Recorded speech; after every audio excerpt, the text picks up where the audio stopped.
धीमी आवाज में कोई एक गीत बज रहा था रेडियो पे।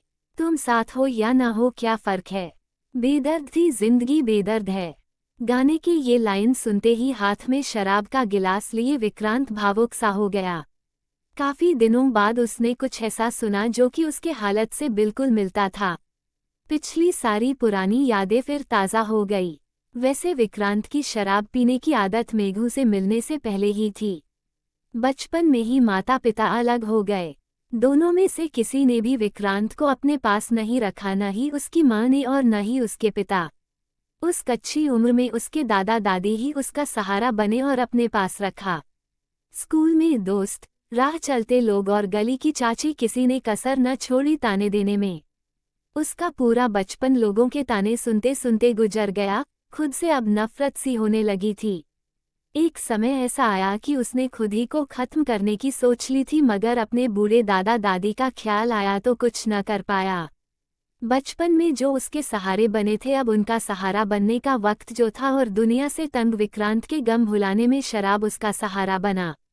विक्रांत अपने शहर के एक आईटी कंपनी में जॉब करता था।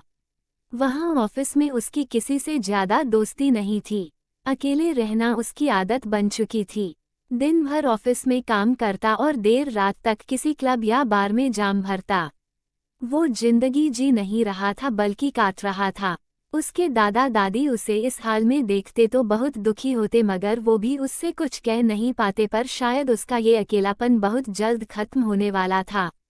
उसके ऑफिस में एक नई एम्प्लॉय आई थी जिसका नाम मेघू था, और मेघू विक्रांत के ही टीम में जगह मिली। मेघू के आने के बाद ऑफिस में कुछ अलग ही रौनक और माहौल था। अगर किसी को कोई फर्क नहीं पड़ा तो वो था विक्रांत। मेघू ने ये नोटिस किया कि कंपनी के सारे एम्प्लॉय उसके आगे पीछे घूमते, मगर एक विक्रांत ही था जो उससे दूर रहता। उसकी ये खूबी मेघू को भा गई। अब वो किसी भी तरह विक्रांत से बात करना चाहती थी। शायद विक्रांत को भी इस बात का एहसास हो गया था कि मेघू उसे पसंद करने लगी है। पर विक्रांत ये भी जानता था कि आखिर में लोग तन्हा ही छोड़ जाते हैं, इसलिए उसने मेघू से दूर रहना ही बेहतर समझा।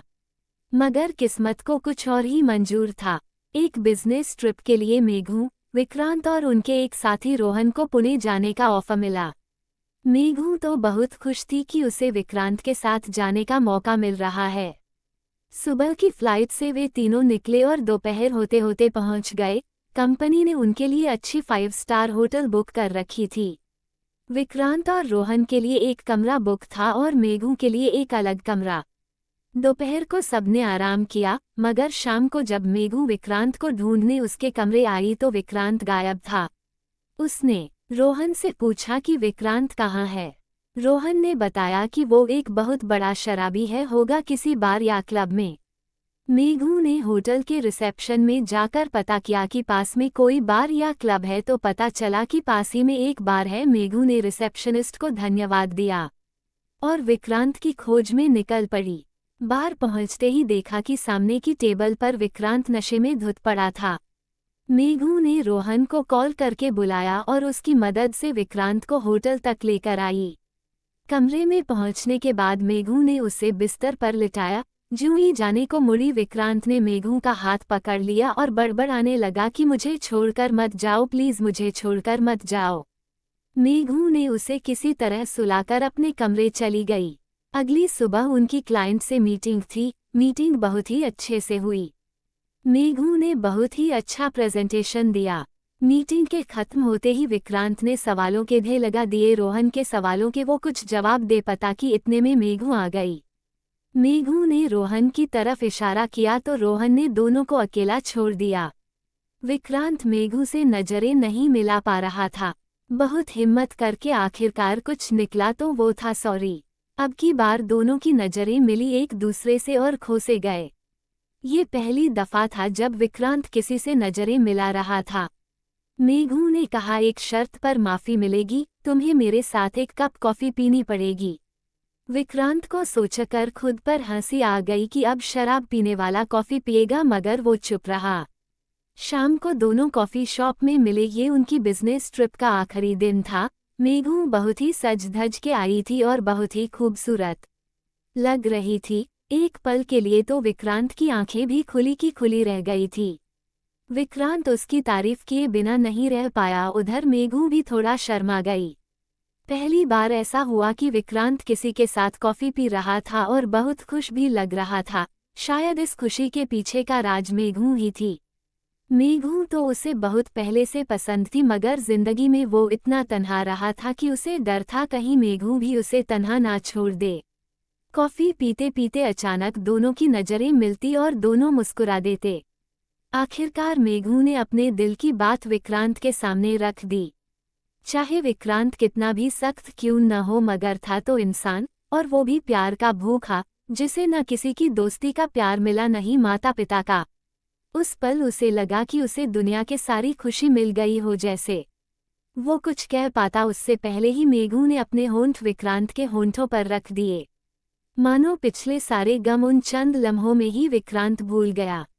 विक्रांत की नामनाही ही इस बात को साबित करने के लिए काफी थी कि मेघू को वो भी मन ही मन चाहता था। ये पुणे की ट्रिप विक्रांत के लिए जिंदगी का एक हसीन यादगार लम्हा था। मेघू के आने के बाद अब विक्रांत की जिंदगी में शराब की कोई जगह न रही। आखिर होती भी क्यों न, अब विक्रांत तन्हा जो नहीं रहा।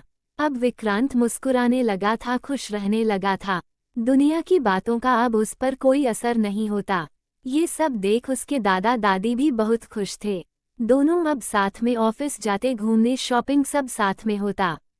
विक्रांत ने मेघू को अपने दादा दादी से भी मिलवाया। सब ठीक चल रहा था, मगर वो कहते हैं ना कि पहला प्यार आखिर पहला ही होता है। उस पहले प्यार के आगे आपके चंद प्यार के लम्हे बहुत छोटे होते हैं। मेघू ने कभी अपने बारे में पूरी बात विक्रांत को नहीं बताई थी। कभी कॉलेज के दिनों में मेघू को किसी से प्यार था, बेइंतहा प्यार था, मगर उसके बॉयफ्रेंड ने उस रिश्ते को गंभीरता से नहीं लिया। अब इतने सालों बाद वो लौटकर मेघू की जिंदगी में आया था तो मेघू ने विक्रांत के जज्बातों को, उसके साथ बिताए लम्हों को चंद लम्हों में भुला दिया।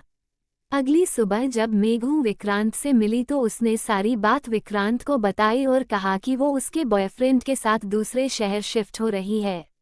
विक्रांत को जैसे बहुत बड़ा सदमा लगा। उसे लगा कि खुदा ने उससे सारा कुछ छीनने के लिए ही बस थोड़े से हसीन ख्वाब दिखाए थे। आंखों में आंसू और होंठों पे सिर्फ कुछ शब्द थे, तुम साथ हो या ना हो क्या फर्क है, बेदर्द थी जिंदगी बेदर्द है। इतना कहकर वो वहां से चला और उसने पीछे मुड़कर नहीं देखा।